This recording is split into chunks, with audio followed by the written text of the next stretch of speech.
मी चालू करा हे बरं ना. खूप खूप सुंदर असं नृत्याविष्कार परत एकदा पाहायला मिळाला.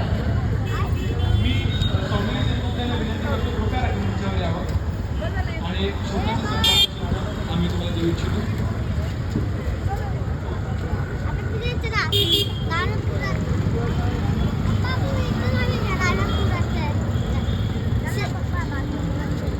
खूप खूप धन्यवाद. खूप धन्यवाद. स्टेज बघणे फार महत्वाचं असतं का नृत्य कलाकार, कारण कधी काय पायाला टोचेल कळता येत नाही. पुढचा नृत्याविष्कार आहे ओडिसी. म्हणजे इलेक्ट्रॉनिक्स आणि टेलिकम्युनिकेशनच्या पदवीधर असलेल्या किरण खाडेंना नृत्याची आवड जोपासण्यासाठी त्यांनी कॉर्पोरेट जगमधून आपलं करिअरच बदललं. 2019 मध्ये मोक्ष द लिबरेशन नावाची नृत्य अकादमी स्थापन केली. किरणने टिळक महाराष्ट्र विद्यापीठातून डिस्टिंक्शनसह डिप्लोमा मिळवून डॉक्टर संगीता पेटकर यांच्या हाताखाली ओडिसीमध्ये प्रशिक्षण घेतलं. किरण सध्या गुरु रतिकांत महापात्रा यांच्या मार्गदर्शनाखाली ओरिसा येथे श्री श्री विद्यापीठातून ओडिसीमध्ये पदवीधर शिक्षण घेत आहे. ती नृत्य योगसूत्र डान्स थेरपीमध्येही पारंगत आहे. तिने राष्ट्रीय योग परिषद 2024 सह विविध कार्यशाळा व्याख्याने इत्यादी आयोजित केली. विविध कार्यक्रमांमध्ये सार्वजनिक गुण केलेला आहे. ठाणे फेस्टिवल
मस्त फुलं आहेत ना.